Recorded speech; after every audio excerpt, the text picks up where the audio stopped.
En octobre 1878, dans le comté de Gunnison, territoire du Colorado, à une altitude de 2743 mètres, là où le froid de l'automne commence en septembre et l'emprise de l'hiver persiste jusqu'en mai, un individu solitaire, Ezra Callahan, peinait contre le froid qui s'installait. Cet ancien arpenteur de chemin de fer, devenu pionnier, construisait ce que ses compagnons colons considéraient comme une pure folie, 2 cheminées, placées côte à côte et jointes à leur fondation. Samuel Hendricks grommela. Un homme peut à peine ramasser assez de pierres pour une seule cheminée, et pourtant il en érige 2. Un colon, ayant enduré 8 hivers du Colorado, prédit, il aura épuisé son bois de chauffage d'ici janvier et sera gelé d'ici février. Les autres pionniers acquiescèrent, dans une région où chaque pierre nécessitait un transport, chaque bûche un fendage manuel, et chaque kilojoule d'énergie thermique était méticuleusement conservé. Le plan architectural de Callahan semblait être le délire de quelqu'un qui avait passé un nombre excessif de nuits solitaires dans les hautes terres. Cependant, ce qu'il ignorait, c'est qu'Ezra Callahan avait consacré 3 ans à cartographier les tracés ferroviaires à travers les montagnes rocheuses. Il avait résidé dans des yourtes d'hiver, enregistré les variations de température dans des campements miniers s'étendant de Leadville à Silverton, et médité sur une question qu'aucun de ses voisins n'avait jamais envisagée, et si le problème n'était pas la quantité de chaleur que vous générez, mais plutôt la quantité de chaleur que vous gaspillez. Avant de vous révéler la perspicacité d'Ezra, qui échappait même aux pionniers chevronnés, veuillez me faire une faveur, appuyez sur le bouton « J'aime », abonnez-vous à cette chaîne et laissez un commentaire. Indiquez-moi votre lieu de visionnage, car les connaissances que vous êtes sur le point d'acquérir pourraient modifier de façon permanente votre perspective sur le chauffage. Et croyez-moi, à la fin de ce récit, vous comprendrez pourquoi 13 habitations ont reproduit son plan en 1 an et demi. La question qui préoccupait la vallée cet automne-là était simple. Ezra Callahan était-il un esprit brillant ou un simple d'esprit? L'hiver apporterait la réponse définitive. Dans la région élevée du Colorado des années 1870, la construction de cabanes obéissait à des principes stricts, dictés par de dures réalités, une seule pièce. Une porte solitaire orientée vers le sud, une fenêtre si le verre était disponible, et une seule cheminée construite avec des pierres locales disponibles, placée sur le mur nord pour bloquer les vents dominants. Ce n'étaient pas de simples recommandations. Elles représentaient des formules de survie essentielles, affinées par des expériences de gelure et des tentatives infructueuses. Le plan d'Ezra Callahan ignorait chacun de ces principes lorsqu'il établit ses fondations fin septembre. L'agencement laissait perplexe tous ceux qui l'observaient, 2 piliers de pierre parallèles. Chaque pilier mesurait 1,22 mètres de large, situé à 2,44 mètres l'un de l'autre sur la façade ouest de la cabane. Entre eux se trouvait une ouverture de foyer commune conçue pour alimenter les 2 conduits simultanément. Marcus Webb, un tailleur de pierre crédité de la construction de 17 cabanes dans toute la vallée, proclama « C'est complètement illogique. La cheminée est toujours placée sur le mur nord pour se protéger du vent. Ezra a positionné la sienne face aux intempéries dominantes. Il subira des courants descendants si violents qu'il ne parviendra pas à maintenir un feu allumé. » Pourtant, ce n'était pas l'emplacement qui a suscité la plus vive désapprobation. C'était plutôt la nature extravagante de la construction. Chaque conduit nécessitait environ 1089 kg de grès. Callahan entreprenait la tâche de transporter, tailler et maçonner un total de 2177 kg de pierre. La carrière la plus proche était située à environ 4,8 km en contrebas de la pente. Chaque pierre individuelle parcourait toute cette distance sur un traîneau fait main, tiré par sa seule mule. Sarah Penfield, dont le conjoint avait aidé Callahan à couvrir son habitation, fit remarquer « Il fait le travail de construction de 2 cabanes juste pour en chauffer une. » Et dans quel but? Pour qu'il puisse consommer le double de bois. La corde acide circulant autour des feux du soir était plus sinistre. Ezra Callahan était isolé, potentiellement instable, et construisait sans aucun doute une structure destinée à s'effondrer sous sa première neige abondante ou à s'étouffer de ses propres fumées. Une seule personne interrogea Callahan. Directement sur sa logique. James Torrance, un jeune colon du Missouri, découvrit Ezra début octobre, utilisant un fil à plomb improvisé pour mesurer des angles. « Pourquoi 2 » demanda-t-il sans détour. Callahan, sans lever les yeux de sa tâche, expliqua. « Le feu génère de la chaleur de 2 manières, James, la flamme et la pierre. Tout le monde recherche la flamme, moi, je compte sur la pierre. » Torrance s'attendait à plus de détails, mais Callahan reprit simplement ses mesures, vérifiant méticuleusement l'angle entre les 2 bases de cheminée, avec une concentration qui semblait disproportionnée pour de la maçonnerie de base. L'expression « miser sur la pierre » se répandit dans toute la communauté, elle sonnait à la fois poétique et absurde. Novembre apporta ses premières chutes de neige, et les cheminées jumelles d'Ezra Callahan s'élevèrent vers le ciel, ressemblant à un témoignage d'obstination. Chaque colonne atteignait une hauteur de 4,88 mètres, leurs extérieurs en grès sombre déjà légèrement recouverts de blanc. Marcus Webb rendit son jugement définitif à l'arrivée de la première vague de froid intense. Magnifique maçonnerie, mais totalement impraticable. Cet homme fera face à une dure réalité cet hiver. Ce qu'Ezra Callahan avait compris, et ce que ses voisins n'avaient pas perçu, était un concept qui n'acquérait pas de désignation formelle avant 4 décennies, le stockage de masse thermique. Dans les années 1870, les cheminées typiques de la frontière avaient une fonction unique, expulser la fumée. La pierre était choisie pour son accessibilité et sa résilience, non pour sa capacité à retenir la chaleur. La plupart de ces structures étaient construites avec l'épaisseur minimale autorisée pour la sécurité. Alors que les cheminées standards mesuraient généralement de 45 à 60 cm d'épaisseur pour économiser l'effort et les ressources, celle de Callahan atteignait une épaisseur substantielle de 120 cm, composée de 1,2 m de grès massif. Il avait intentionnellement choisi le grès lors de ses travaux d'arpentage ferroviaire. Il avait observé quelque chose que les ingénieurs avaient négligé. Les roches près de certains établissements miniers restaient chaudes longtemps après l'extinction des feux. Après avoir soumis le calcaire, le granit et le grès à des durées de chauffage identiques, il constata que le grès conservait la chaleur le plus longtemps. La raison sous-jacente, bien que Callahan manquât du vocabulaire scientifique contemporain, était la capacité thermique spécifique. La composition cristalline du grès lui permettait d'absorber l'énergie thermique plus efficacement que la plupart des autres pierres de construction courantes. Cette énergie était ensuite libérée progressivement au fil du temps. Cependant, la configuration à double cheminée ne se concentrait pas uniquement sur le volume, il s'agissait fondamentalement de circulation d'air. Les deux cheminées étaient reliées à leur base par un unique et vaste foyer, mesurant 1,8 m de largeur et 0,9 m de profondeur. Le foyer s'ouvrait simultanément dans les deux conduits de cheminée.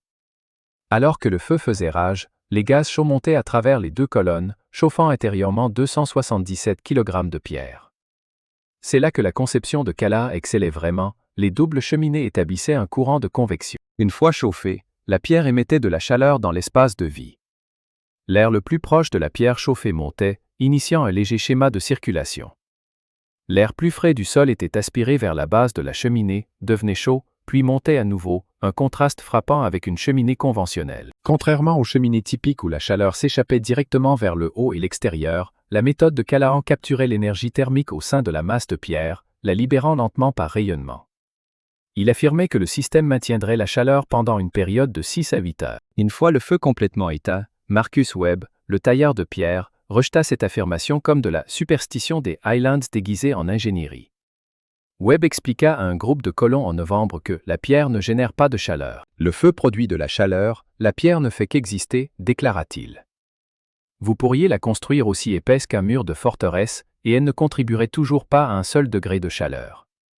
Tout ce que Callahan a accompli est de gaspiller des efforts sur de la pierre superflue, qui aspirera la chaleur de son feu plus rapidement, refroidira sa demeure plus vite, le forçant à brûler du bois toute la nuit simplement pour survivre. Le raisonnement de Webb semblait logique. Après tout, il était de notoriété publique que la pierre était froide. On ne dormirait pas sur de la pierre en hiver. On préférait plutôt le bois ou la paille, car la pierre aspirait la chaleur du corps. Par conséquent, une quantité accrue de pierre impliquait une plus grande froideur. La faille dans ce raisonnement était nuancée, Webb confondait la conduction avec le rayonnement. Alors que la pierre en contact direct avec la peau conduit effectivement rapidement la chaleur loin du corps, la pierre chauffée exposée à l'air émet de l'énergie vers l'extérieur dans toutes les directions, réchauffant son environnement sans nécessité de contact physique. Callahan tenta un jour de clarifier cela à sa manière discrète. Il ne s'agit pas de toucher la pierre, il s'agit d'être à sa proximité, un peu comme se tenir à côté d'une roche chauffée par le soleil au crépuscule. L'analogie arracha des sourires aux colons, ils la trouvèrent poétique mais finalement peu pratique. Fin novembre, la construction achevée, Ezra Callahan avait dépensé 4 mois de travail, 3 mois de transport de pierre à dos de mulet, et la bonne volonté de ses voisins, qui avaient initialement offert leur aide mais s'étaient progressivement éloignés, persuadés d'être témoins d'un homme construisant sa propre tombe glacée. Les cheminées atteignaient une hauteur de 4,9 mètres, étaient espacées de 2,4 mètres et étaient reliées à leur base par le vaste foyer commun. La masse totale de pierre était d'environ 2177 kg. La structure occupait 3 mètres carrés de l'intérieur de la cabane, représentant près d'un quart de sa résidence d'une seule pièce. La première neige était déjà tombée à 3 reprises, et les températures étaient passées sous le point de congélation. Pendant 12 nuits consécutives, et avec sa méticulosité caractéristique, Ezra Callahan alluma son premier feu dans le système à double cheminée le 28 novembre 1878. Il le laissa brûler pendant précisément 4 heures avant de le laisser s'éteindre complètement. Il attendit ensuite, la main posée sur la pierre, content. La construction avait commencé le 22 septembre 1878, le lendemain de l'équinoxe d'automne. Ezra Callahan savait qu'il lui restait probablement environ 8 semaines avant que le froid intense ne rende les travaux de maçonnerie périlleux, car le mortier humide gèle et le mortier gelé se désintègre. Une cheminée érigée par des températures glaciales n'est pas une cheminée fonctionnelle, ce n'est qu'un empilement précaire de pierres destinées à s'effondrer. La fondation était la première étape. Callahan creusa 2 tranchées parallèles, chacune de 1,5 m de long, 1,2 m de large et 0,9 m de profondeur, s'étendant jusqu'au substrat rocheux. Cette profondeur inhabituelle causa une surprise considérable. Les fondations de cheminées typiques de la région s'étendaient sur 45 à 60 cm. Callahan, cependant, creusait à 2 fois cette profondeur. Une fondation digne d'un clocher d'église, fit remarquer Samuel Hendricks, observant de loin, pour une cheminée de cabane, c'est de la pure folie. Pourtant, Callahan avait méticuleusement calculé la charge. Chaque structure de conduit aurait eu une masse approximative de 1089 kg. La base du foyer commun devait supporter près de 2268 kg de roche, en plus de la pression latérale due à la dilatation et à la contraction thermique causée par des fluctuations de température de 55,6 degrés Celsius ou plus. Des bases insuffisamment profondes entraînent des fissures, faisant fumer et défaillir les cheminées. Il remplit fermement les fossés de fondation avec des pierres de rivière, appliquant des couches d'un mélange de mortier de chaux qu'il avait ajusté, 3 parts de sable pour 2 parts de chaux, et une part de cendre de bois provenant de ses feux de défrichage. Cette cendre, une technique qu'il avait apprise d'un ancien hutte, améliorait la résistance du mortier au gel et au dégel. Les travaux de fondation prirent 12 jours. Le transport des pierres commença le 5 octobre. Callahan avait localisé une formation de grès, située à 4,8 km au sud, où l'érosion naturelle avait brisé la roche en fragments maniables. Chaque voyage avec son traîneau tiré par une mule transportait environ 181 kg de pierres. Il lui fallut 12 de ces voyages pour la fondation et la base, et 20 supplémentaires pour les conduits de cheminée eux-mêmes. Cela impliquait 20 allers-retours, chacun couvrant 4,8 km, avec une mule nommée Constance, qui avait déjà eu une longue carrière à transporter du matériel ferroviaire. James Torrance, un jeune colon du Missouri, l'aida pour 7 de ces excursions. Il raconta plus tard aux autres qu'Ezra ne ramassait pas n'importe quelle pierre, il examinait chaque morceau, le frappant avec un marteau, écoutant sa résonance, et inspectant les imperfections que je ne pouvais même pas discerner. Il jetait peut-être une pierre sur 4, affirmant que si une pierre avait un défaut, la chaleur le révélerait. Les structures de cheminée s'élevèrent progressivement tout au long du mois d'octobre. Chaque couche de maçonnerie exigeait un placement précis. Callahan utilisa de grandes dalles de grès plate pour les surfaces extérieures, remplissant le vide intérieur avec des pierres plus petites et du mortier. Ce processus produisit une structure robuste et unifiée. Ce n'était pas une enveloppe creuse avec un cœur de débris, comme c'était courant dans de nombreux foyers de la frontière.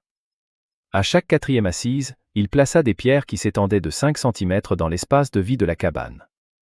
Ces supports en saillie étaient conçus pour émettre une chaleur supplémentaire dans l'habitation et établir des connexions structurelles entre les surfaces de pierre internes et externes. Le 28 octobre, les 2 cheminées avaient atteint une hauteur de 2,4 mètres. Le foyer commun était terminé, son ouverture méticuleusement formée, pour faciliter un courant d'air sans entrave dans les 2 conduits. Par la suite, le climat changea. Novembre apporta une vague de froid soudaine, la température chuta à moins 7,8 degrés Celsius le 3 novembre. Callahan accéléra son travail, préparant le mortier en plus petite quantité pour éviter qu'il ne se solidifie. Il gardait des seaux d'eau près de son modeste feu de chantier. Marcus Webb vint le voir le 7 novembre, ostensiblement pour demander une mèche de tarière, mais en réalité, pour évaluer la construction. Il passa sa main sur la maçonnerie et inspecta les joints de mortier. Il leva les yeux vers les conduits de cheminée. Le travail est robuste, concéda Webb. Le mortier est propre, les pierres sont posées avec expertise. Naturellement, tout cela fait partie d'un concept qui ne fonctionnera pas, mais au moins, ça ne s'effondrera pas. Callahan était en train de poser une pierre de couronnement. Callahan ne répondit rien. Webb tenta une fois de plus. Ezra, il n'est pas trop tard. Tu pourrais sceller l'une de ces cheminées et adapter l'autre en un foyer conventionnel. Pourquoi gaspiller du combustible en alimentant 2 conduits? Pas 2 conduits, déclara doucement Callahan. Un système intégré. Webb partit, secouant la tête. Les structures de cheminée furent achevées le 19 novembre, atteignant une hauteur totale de 4,9 mètres de la base au sommet. Le conduit interne de chaque cheminée mesurait 30 cm sur 30 cm. Le foyer commun en dessous était capable de contenir des bûches, jusqu'à 1,2 mètre de long. La première chute de neige importante eut lieu le 23 novembre, déposant 15 cm pendant la nuit, avec des températures chutant à moins 11,1 degrés Celsius. La communauté observait la demeure de Callahan, anticipant l'issue inévitable. Il croyait que de la fumée apparaîtrait d'un jour à l'autre, dès qu'il commencerait à brûler du bois pour survivre. Il s'attendait à voir 2 panaches de fumée, confirmant qu'il alimentait bien 2 feux distincts et gaspillait de précieuses ressources. Ce qu'il n'avait pas prévu, c'était le véritable déroulement des événements. Callahan alluma son premier feu le 28 novembre, maintenant une intensité modérée pendant 4 heures, consommant environ 13,6 kg de pain et de trembles fendus. Comme prévu, de la fumée s'éleva des 2 cheminées. Cependant, à 14 heures, la fumée cessa complètement des 2 et ne reprit pas avant le lendemain matin. Samuel Hendricks fut le premier à l'observer. Soit il a laissé son feu s'éteindre et il gèle à l'intérieur, soit il s'interrompit, car aucune alternative logique ne se présentait. Ce soir-là, la température chuta à moins 13,3 degrés Celsius. La demeure d'Ezra Callahan ne dégagea aucune fumée du crépuscule jusqu'à l'aube. Le matin, alors que James Torrance passait à cheval, il aperçut Callahan dehors, sans manteau épais, fendant du bois sous le faible soleil d'hiver. « Avez-vous passé la nuit » demanda Torrance, déjà conscient de la réponse mais nécessitant une confirmation. « Il faisait 16,7 degrés Celsius à l'intérieur quand je me suis réveillé, » répondit Callahan, les pierres étaient encore chaudes au toucher. Torrance retourna à la communauté et transmit cette information, pourtant personne ne crut son récit. La véritable épreuve arriva précisément 6 semaines plus tard. Le 9 janvier 1879, une date destinée à rester gravée dans les annales du comté de Gunnison comme l'une des nuits les plus froides de son histoire de colonisation, vit l'arrivée inattendue d'un front froid. Les températures à l'aube enregistraient moins 10 degrés Celsius. À midi, il faisait moins 14,4 degrés Celsius, chutant à moins 22,2 degrés Celsius au coucher du soleil et continuant de baisser. Samuel Hendricks, dont la cabane était typique de la vallée, alimenta son foyer à 16 heures et maintint un feu ardent tout au long de la soirée. Sa demeure, mesurant 4,88 sur 6,10 mètres, comportait une cheminée standard orientée au nord, de 61 cm d'épaisseur, construite en granit local. À 20 heures, la température extérieure avait chuté à moins 27,8 degrés Celsius et Hendricks fendait et brûlait du bois à vitesse maximale. Il alimentait le foyer toutes les 40 minutes. À l'intérieur, près des flammes, la température était d'environ 9 degrés Celsius, mais dans les coins éloignés, loin de la chaleur directe, il faisait assez froid pour voir son souffle. Il n'était pas le seul à vivre cela dans la vallée. Toutes les autres cabanes émettaient un panache de fumée continue et dense, alors que les habitants consommaient leurs réserves de bois, luttant contre le froid intense. Cependant, la cabane d'Ezra Callahan faisait exception. Il avait allumé son feu à 15 heures, le laissant brûler pendant plusieurs heures, une routine qu'il suivait depuis novembre. À 19 heures, il laissa les flammes s'éteindre. Préoccupé par le vieil homme, James Torrance monta la montagne au crépuscule. Il découvrit Callahan assis à sa table, les manches retroussées, absorbé par l'écriture de son journal à la lueur d'une lampe. « Ezra, il est prévu que la température descende à moins 29 degrés Celsius cette nuit, vous devez maintenir ce feu, » insista Torrance. Callahan leva les yeux, puis toucha la pierre. James Torrance pressa sa main contre la cheminée et, le grès était intensément chaud, pas seulement tiède, trop chaud pour être touché confortablement plus d'un instant. « Le feu est éteint depuis 1h30, déclara Callahan. Les pierres continuent d'accumuler de la chaleur et n'atteindront pas leur température maximale avant encore 60 minutes. Il présenta à Torrance son journal, rempli de colonnes ordonnées détaillant les heures et les températures extérieures estimées. Il contenait également des relevés de température interne, enregistrés avec un thermomètre à mercure acquis à Denver, et la consommation de bois, 3 bûches ce matin-là, 4 bûches cet après-midi-là. C'est tout, déclara-t-il en tapotant la page, 7 bûches au total, environ 15,9 kg de bois. Samuel Hendricks consomme cette quantité en seulement 3 heures par une nuit aussi froide. Torrance inspecta la cabane, chaque section était agréablement et uniformément chaude, pas excessivement chaude. La variation de température entre les ondes de la cheminée et le coin le plus éloigné de la cabane était négligeable. « Comment » demanda Torrance. Callahan expliqua alors. L'énorme structure en pierre absorbait l'énergie thermique pendant le fonctionnement du feu. Une fois les flammes éteintes, la pierre, désormais surchauffé sur toute sa masse de 2177 kg, commençait à émettre cette énergie stockée dans l'espace de vie. La configuration à double cheminée facilitait la circulation de l'air chaud montait le long de la pierre chauffée, tandis que l'air plus frais était aspiré pour prendre sa place, formant un léger courant de convection qui dispersait uniformément la chaleur. L'émission maximale de chaleur se produit environ 90 minutes après l'extinction du feu, précisa Kalaha. La pierre a besoin de temps pour stabiliser sa température interne, libérant progressivement de la chaleur sur 6, 7 ou parfois 8 heures par une soirée glaciale. À 22 heures, lorsque Torrance finit par partir, le thermomètre à l'extérieur de la cabane de Kalaha indiquait 14,4 degrés Celsius. La température extérieure était de moins 30 degrés Celsius, une différence de 44,4 degrés Celsius maintenue sans feu actif. Torrance retourna à sa propre demeure, où son feu rugissait. L'intérieur était à 6,7 degrés Celsius et sa pile de bois était visiblement plus petite. Il prit alors une résolution. Le lendemain, il demanderait les spécifications précises du système de cheminée de Kalaha.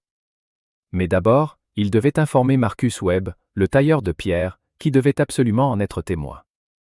Le 10 janvier se leva avec une température de moins 31,1 degrés Celsius. C'était la matinée la plus froide en 3 ans, la fumée s'échappait de chaque cheminée à travers la vallée, alors que les familles épuisaient rapidement leurs réserves de bois, combattant un froid qui pouvait s'avérer fatal en quelques minutes sans abri adéquat. La seule exception était la cabane d'Ezra Kalaha, d'où un léger filet de fumée s'échappa à 7 heures. Il brûla pendant 4 heures, s'arrêtant complètement à 11 heures. Cet après-midi-là, Marcus Webb, accompagné de Torrance, monta la montagne. Ce qu'ils découvrirent altéra fondamentalement leur compréhension. Marcus Webb entra dans la cabane d'Ezra Kalaha à 14 heures le 10 janvier 1879. Il s'attendait à trouver un homme grelottant près d'un feu mourant, essayant désespérément de survivre. Au lieu de cela, il trouva Kalaha à son établi, façonnant du bois pour des meubles, vêtu seulement d'une simple chemise en laine. Le thermomètre à mercure fixé au mur central affichait 12,2 degrés Celsius. Dehors, la température était de moins 28,9 degrés Celsius. Webb resta sans voix pendant une minute entière, le regard de son tailleur de pierre expérimenté balayant la pièce. Il n'y avait pas de feu actif, le foyer ne contenait que des cendres grises et la faible luminescence de braise enfouie profondément. C'étaient les vestiges d'un feu qui s'était manifestement éteint des heures plus tôt. Il n'y avait aucune autre source de chaleur, seulement 2 colonnes colossales de grès émettant une chaleur semblable à celle de rochers chauffés par le soleil au crépuscule. Il s'approcha de la cheminée et pressa ses 2 mains contre la pierre, une chaleur distincte pulsait contre sa peau. La pierre émettait une chaleur profonde et durable, semblant provenir de son cœur, et non pas seulement d'une flamme superficielle. Le feu s'est éteint à 11 heures, déclara Kalaha, le regard fixé sur sa tâche, pourtant les pierres rayonnent encore de chaleur. La température intérieure ne descendra pas en dessous de 10 degrés Celsius avant la nuit. Je maintiendrai le feu pendant 4 heures supplémentaires ce soir, de 20 heures à minuit, ce qui devrait nous suffire jusqu'à l'aube. Webb calcula mentalement, 4 heures le matin, 4 heures le soir. Cela représentait 8 heures de combustion par jour. En revanche, sa propre habitation exigeait un entretien du feu toutes les 2 heures, nécessitant 16 à 18 heures de combustion continue juste pour maintenir des températures à peine acceptables. Kalaha, cependant, obtenait une chaleur supérieure en utilisant seulement la moitié de la durée de combustion. Combien de bois? Demanda Webb. Kalaha consulta son carnet de bord. Hier, 19 kg, avant-hier, 17 kg. Aujourd'hui, nous prévoyons environ 18 kg, compte tenu du froid intense.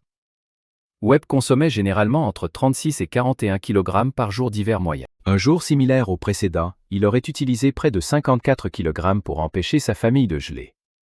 Cette disparité semblait invraisemblable, pourtant la preuve était tout autour de lui, une cabane confortable, un feu éteint. De plus, la pierre continuait d'émettre de la chaleur pendant des heures après l'extinction des flammes. James Torrance, qui observait silencieusement près de l'entrée, intervint alors. « Marcus, pose ta main ici. » Il indiqua la pierre près du sol. Webb s'agenouilla et toucha la base de la cheminée ouest. Elle restait chaude, bien que pas aussi intensément chaude que les parties supérieures, mais nettement plus chaude que l'atmosphère ambiante. Toute la structure chauffe, précisa Kalaha, le feu réchauffe le conduit de l'intérieur. L'énergie thermique traverse des mètres de grès massif, près de 2300 kg de matériaux, qui absorbent toute l'énergie avant de la libérer progressivement, rayonnant continuellement de la chaleur, jour et nuit. Webb se leva, assimilant cette information. Ayant construit des cheminées pendant 2 décennies, il les avait toujours considérés uniquement comme des conduits de fumée. L'idée que la cheminée elle-même puisse servir de source de chaleur principale, le feu agissant simplement comme un moyen de charger cette batterie de pierre. Cette révélation bouleversa complètement sa compréhension. Les deux colonnes jumelles, articula Webb, saisissant lentement le concept, elles génèrent une circulation, un courant de convection. Callahan confirma, l'air chaud monte le long des pierres, aspirant l'air plus frais du niveau du sol. La pièce maintient une température constante, éliminant tout point froid. Webb examina l'intérieur de la cabane. L'évaluation de Callahan était exacte, dans l'habitation personnelle de Webb, les environs du foyer étaient supportables, mais les coins étaient désagréablement froids.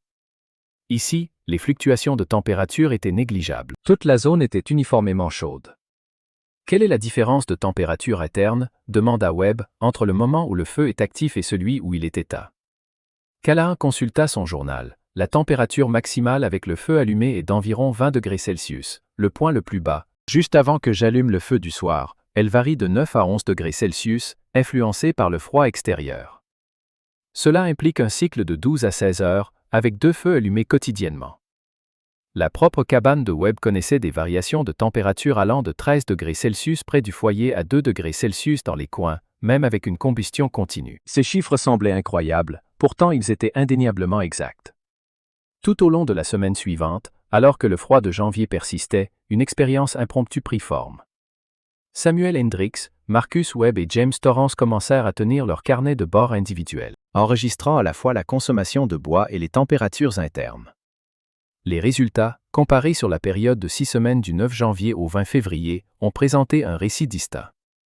Consommation quotidienne moyenne de bois, cheminée standard en granit de Hendricks, 43 kg, cheminée standard en calcaire de Webb, 39 kg.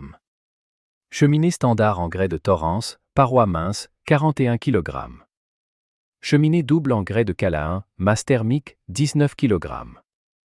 Le système de Callahan consommait 56% moins de bois que la moyenne de la communauté.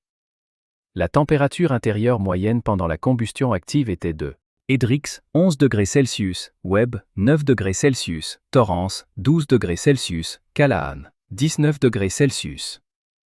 La température interne moyenne lorsqu'aucun feu n'était actif, Hendricks, 4 degrés Celsius, nécessitant un feu toutes les 2 à 3 heures pour éviter un froid dangereux. Webb, 5 degrés Celsius, feu requis toutes les 2 à 3 heures. Torrance, 6 degrés Celsius, feu nécessaire toutes les 2 à 3 heures. Callahan, 11 degrés Celsius, avec un feu requis seulement 2 fois par jour, un intervalle durable de 12 heures. La différence entre la température la plus basse de Callahan et la moyenne de la communauté variait de 5 à 7 degrés Celsius. Cependant, la disparité entre sa température maximale et la leur était de 7 à 10 degrés Celsius. Lors de la nuit la plus froide de l'hiver, le 3 février, lorsque la température extérieure a chuté à moins 32 degrés Celsius, ce contraste est devenu frappant. Le feu de Hendricks a brûlé sans interruption pendant 14 heures, maintenant la température interne entre 6,7 et 9,4 degrés Celsius. Il a utilisé 70,8 kg de bois et a à peine dormi, attisant les flammes toutes les 90 minutes. Callahan, en revanche, a entretenu 2 feux, chacun durant 4 heures. Sa consommation totale de bois était de 21,3 kg, et la température interne n'est jamais descendue en dessous de 9,4 degrés Celsius. Il a réussi à dormir 8 heures consécutives. La différence de 34 degrés Fahrenheit mentionnée dans le titre n'était pas une exagération, c'était un fait vérifié. La cabane de Callahan maintenait une température interne de 12,2 degrés Celsius. Ceci était comparé à une température extérieure de moins 28,9 degrés Celsius par une nuit de février. Cependant, la véritable avancée ne résidait pas seulement dans les chiffres eux-mêmes, mais dans leurs profondes implications pour chaque colon résidant dans le comté de Gunnison. Ils ont enduré l'hiver sous une pression constante, attisant continuellement les feux, épuisant leurs réserves et sacrifiant leur sommeil en raison de la routine d'attisement toutes les 2 heures qui caractérisait la survie pendant les hivers de la frontière. Ezra Callahan, à l'inverse, a passé l'hiver à fabriquer des meubles. Il passait ses nuits à lire et à dormir profondément. La distinction n'était pas une simple question de confort, elle représentait une libération. Le 15 février, Marcus Webb a revisité la cabane de Callahan, posant une question directe. Seriez-vous prêt à divulguer les détails précis de la conception? Callahan lui a présenté le journal, qui contenait des mesures complètes, des directives pour la sélection des pierres, la profondeur des fondations, les dimensions du foyer, le dimensionnement des conduits et la séparation des cheminées, chaque détail. Aucune information cachée, a déclaré Callahan, juste les principes de la physique appliqués à la pierre. La modification initiale a commencé le 24 février 1879, lorsque James Torrance a commencé à démonter sa cheminée actuelle. Il n'avait pas les moyens financiers de construire un système entièrement nouveau semblable à celui de Callahan, mais il a pu adapter le sien. La stratégie de Torrance consistait à augmenter l'épaisseur de sa cheminée en grès de 50,8 cm à 106,7 cm et à incorporer une deuxième colonne de pierre positionnée à 1,83 m, reliée par un foyer adapté. Cela a effectivement créé une itération réduite du système de masse thermique de Callahan. Marcus Webb, dont les doutes furent finalement dissipés par 6 semaines de preuves observationnelles, a aidé à la fois dans les phases de planification et d'exécution. Le projet a duré 3 semaines, au cours desquelles ils ont méticuleusement renforcé la fondation d'origine, érigé la nouvelle colonne et intégré le foyer. Ils se sont assurés que l'intégrité structurelle était préservée. Le danger était considérable, une modification mal exécutée pouvait entraîner des fuites de fumée, la défaillance de la structure ou même des conséquences plus graves. Le 18 mars, Torrance a allumé son premier feu dans le système rénové. Les résultats, bien que moins spectaculaires que la configuration complète à double cheminée de Callahan, étaient néanmoins substantiels. La consommation de bois a diminué d'environ 30% et la température interne a augmenté en moyenne de 3,9 degrés Celsius. La rétention de chaleur après l'extinction du feu est passée de moins de 2 heures à près de 5. Surtout, Torrance pouvait désormais dormir sans interruption toute la nuit sans avoir besoin d'attiser le feu. La nouvelle s'est rapidement répandue parmi les établissements montagnards isolés. Fin avril 1879, alors que l'emprise de l'hiver se relâchait enfin, 3 autres colons avaient commencé à concevoir des modifications comparables pour l'automne suivant. Pourtant, le changement le plus profond est venu d'un quart inattendu, Marcus Webb lui-même, le tailleur de pierre qui avait publiquement dénigré le concept de Callahan comme une preuve d'ignorance des Highlands, a consacré le printemps 1879 à réévaluer sa méthodologie de construction de cheminées. Il a intégré les principes fondamentaux de Callahan, l'accent sur la masse thermique, le choix de la pierre pour ses propriétés de rétention de chaleur et l'assurance d'une profondeur de fondation adéquate pour l'intégrité structurelle, et, pour les nouvelles constructions, a adopté le système à double colonne. En mai 1879, Webb a érigé la première nouvelle cabane de la colonie depuis celle de Callahan, dotée d'une configuration de double cheminée adaptée. Le colon, Robert Hutchin, un nouveau venu, a exprimé des réserves concernant l'effort et les dépenses supplémentaires. Webb lui a fait une promesse: si cette cheminée ne parvient pas à réduire votre consommation de bois d'au moins un tiers et à vous garder plus au chaud que toute autre habitation de cette vallée, je la reconstruirai selon un design conventionnel sans frais. Hutchins a consenti. Pendant l'hiver suivant de 1879-1880, Hutchins a consigné ses découvertes dans une correspondance envoyée à des proches dans les régions de l'Est. Sa cabane, légèrement plus petite que celle de Callahan, mesurant 4,27 sur 5,49 mètres, maintenait constamment des températures internes allant de 14,4 à 17,8 degrés Celsius pendant qu'elle brûlait activement, et tombant entre 7,8 et 10 degrés Celsius pendant la nuit lorsque le feu était éteint. La consommation de bois était d'environ 20,4 kg par jour pendant les périodes les plus froides. Pendant ce temps, son voisin, dans une cabane de construction conventionnelle de même dimension, consommait 40,4 kg de bois chaque jour pour atteindre des températures considérablement plus basses. La correspondance de Hutchins a connu une large diffusion. À l'automne 1880, Marcus Webb avait reçu des demandes pour cette installation supplémentaire de cheminées jumelles de la part de colons de tout le comté de Gunnison et du comté voisin de Peking. Cette méthode s'est propagée par la preuve pratique qui caractérisait la diffusion du savoir à la frontière. Un voisin a démontré l'efficacité, prouvée par une habitation douillette et une abondance de bois de chauffage en février. Au printemps 1881, 17 maisons dans un rayon de 80 km de la construction initiale de Callahan intégraient des conceptions de cheminées à masse thermique. Toutes n'étaient pas des installations complètes à double colonne, certaines impliquaient des modifications de cheminées simples, utilisant une épaisseur exceptionnelle, de 90 à 120 cm, et un choix méticuleux de pierre, mais toutes adhéraient au concept fondamental de Callahan. La cheminée servait non seulement à l'expulsion de la fumée, mais aussi d'appareil de chauffage principal. Les répercussions sociétales s'étendaient au-delà de la simple chaleur efficace, les foyers qui auparavant enduraient les hivers en mode survie, consacrant chaque heure à l'entretien du feu, coupant du bois et se contentant de survivre, disposaient désormais de loisirs pour d'autres activités. Les enfants pouvaient étudier à la lumière des lampes sans se regrouper à quelques centimètres des flammes, et les femmes pouvaient s'adonner à l'artisanat et à la conservation des aliments sans avoir les doigts gelés. Pendant les mois les plus froids, les hommes pouvaient entreprendre des réparations et des projets de construction, plutôt que de simplement consommer du bois et d'attendre le printemps. Les ramifications financières étaient tout aussi considérables. Une consommation de bois réduite impliquait que des parcelles de bois plus modestes pouvaient subvenir aux besoins d'une famille, ce qui libérait des terres pour d'autres usages. De plus, cela réduisait l'effort ardu lié à l'abattage, au transport et au fendage des arbres, du temps qui pouvait être réaffecté à d'autres entreprises fructueuses. Cependant, l'altération sans doute la plus cruciale était psychologique. L'hiver avait toujours représenté un siège, une épreuve d'endurance, une période de simple survie, pas de vie. Les conceptions de cheminées de Callahan ont transformé l'hiver d'un adversaire à combattre en une saison à occuper confortablement. Le contraste entre dormir par intervalle de 2 heures pour entretenir un feu contre profiter de 8 heures de sommeil consécutif transcendait le simple confort, cela signifiait la dignité humaine.